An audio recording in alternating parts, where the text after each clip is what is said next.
네, 안녕하세요. 김민건 변호사입니다. 오늘은 여러가지 전세사기 유형 중에 무갭빌라를 이용한 전세사기가 어떤 방식으로 이루어지는지, 왜 언론에서 말하는 빌라왕들이 자살에 이르게 되는지 등을 한번 살펴보고, 피해자 입장이나 범죄에 연루된 분 입장에서 어떤 점을 주의해야 하는지 알아보는 그런 시간을 갖도록 하겠습니다.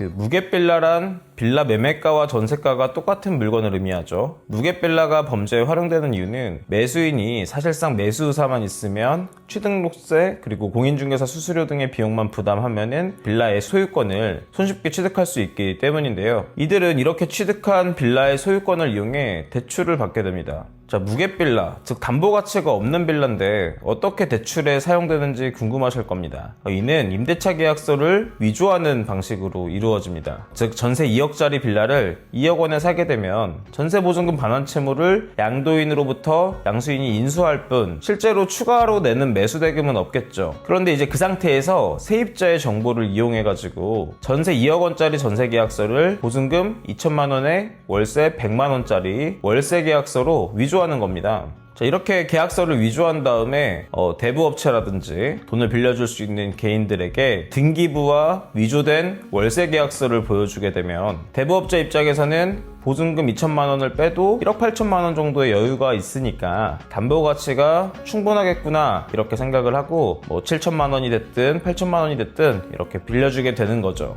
하지만 이제 나중에 문제가 생겨가지고 빌라에 대해서 경매를 신청하거나 했을 때 보면은 세입자가 전세금을 먼저 받고 나가게 되는 그런 구조다 보니까 임대차 계약서를 믿고 돈을 빌려준 쩐주는 그대로 돈을 날리게 되는 것입니다. 계약서까지 위조할 정도면 작정하고 범죄를 범했다 이렇게 볼 수 있겠는데요. 막상 사건을 보다 보면 이 문제가 생각보다 조직적으로 벌어져 왔었다는 것을 알 수 있습니다. 무갭빌라 형태의 전세 사기를 실행하기 위해서는 첫 번째로는 무갭빌라 물건에 대한 정보가 필요하고, 두 번째로는 임대차 계약서 위조와 관련된 행위가 필요하죠. 그리고 세 번째로는 이 돈을 빌려줄 쩐주를 알선해주는 그런 브로커가 필요합니다. 첫 번째 부분을 보시면 이렇게 무갭빌라에 대한 물건에 대한 정보만을 전문적으로 취급하는 집단이 있습니다. 부동산 중개법인 경우도 있고 아닌 경우도 있습니다만 이들은 전국에 존재하는 무갭빌라 물건을 취급합니다. 예를 들어 정상적인 경우라면 신도림에 있는 빌라를 매수할 때 신도림 부근에 있는 부동산 사무실에서 이 물건을 중개하는 경우가 많겠죠. 그런데 전세 사기 사건을 보면은 수원에 있는 중개법인에 무갭빌라를 매수하고 싶다고 문의를 하면 신도림에 있는 물건을 보여준다거나 도봉에 있는 물건을 보여준다거나 하는 형태가 나오게 됩니다.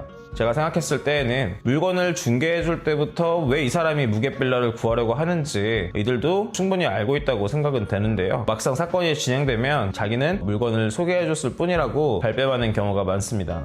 임대차 계약서 위조 같은 경우에도 인터넷 브로커를 통해서 진행이 된다거나 사실관계를 전혀 확인하지 않은 채 임대차 계약서를 만들어달라는 한쪽에 부탁만 받은 상태에서 임대차 계약서를 작성해주는 공인중개사들이 진행을 해준다거나 하는 방식으로 이루어집니다. 이들 역시 나는 고객이 찾아와서 계약서 하나만 만들어달라고 했기 때문에 아무런 의심 없이 계약서를 작성해 주었을 뿐이다, 이런 식으로 주장을 합니다. 그리고 이제 경우에 따라서는 공인중개사 명의의 막도장을 만든 다음에 직접 문서를 위조하는 그런 경우도 있었습니다. 자, 기본적으로 자신이 거래에 관여하지 않은 부동산에 대해서 한쪽 일방의 얘기만 듣고 진실한 계약서인 것처럼 계약서를 작성해주는 것은 기본적으로는 공인중개사의 적법한 업무 범위가 아니기도 합니다. 근데 이제 그럼에도 불구하고 이들이 나는 이 계약서가 위조된 것인지 몰랐다, 찾아온 고객의 말을 믿었을 뿐이다, 이런 식으로 발뺌했을 경우에 이들에게 책임을 묻기가 쉽지는 않다고 할 수 있겠습니다. 자, 그리고 쩐주를 구하는 데 있어서도 브로커들이 개입을 하는데요. 만일 쩐주가 전입세대 열람 내역서를 요청한다거나 임차인을 찾아가서 임대차 정보를 확인해 보기만 하더라도 이들의 사기 범행이 발각되기 때문에 이렇게 임차인 정보를 확인하지 않는 그런 쩐주를 알선해주는 조건으로 수수료를 받는 브로커들이 나오게 됩니다. 자, 지금 제가 언급드린 사람들 말고도 이런 과정을 어떻게 실행해야 하는지 모르는 사람들이 많기 때문에 전세 사기 과정을 컨설팅 해주면서 수수료를 지급받는 사람들도 다수 존재하는데요. 결국은 이제 직접 전세 사기를 한 당사자는 예를 들어 전세 사기를 통해서 1억을 빌리는 데 성공했다고 하더라도 적어도 30%가량 또는 넘는 그 금액을 많은 사람들에게 수수료로 지급하게 되고, 결국은 그러다 보니까 그 돈을 갚기 위해서 또 다른 물건을 매수하고 사기 행위를 반복하는 등 사기를 점점 더 많이 쳐야지만 범행이 발각되는 것을 막을 수 있는 그런 상황에 빠지게 됩니다. 자, 그리고 결국에는 이자조차도 이제 감당이 안 돼가지고, 그리고 이제 주변에 엮여있는 인물들도 하도 많기 때문에 이분들이 이제 이 문제를 해결할 수 있는 방법이 없다 보니까 극단적인 선택을 하고는 하는 경우도 이제 나오는 것이죠. 정말 이제 답답하고 안타까운 일이라고 말씀드릴 수 있겠습니다.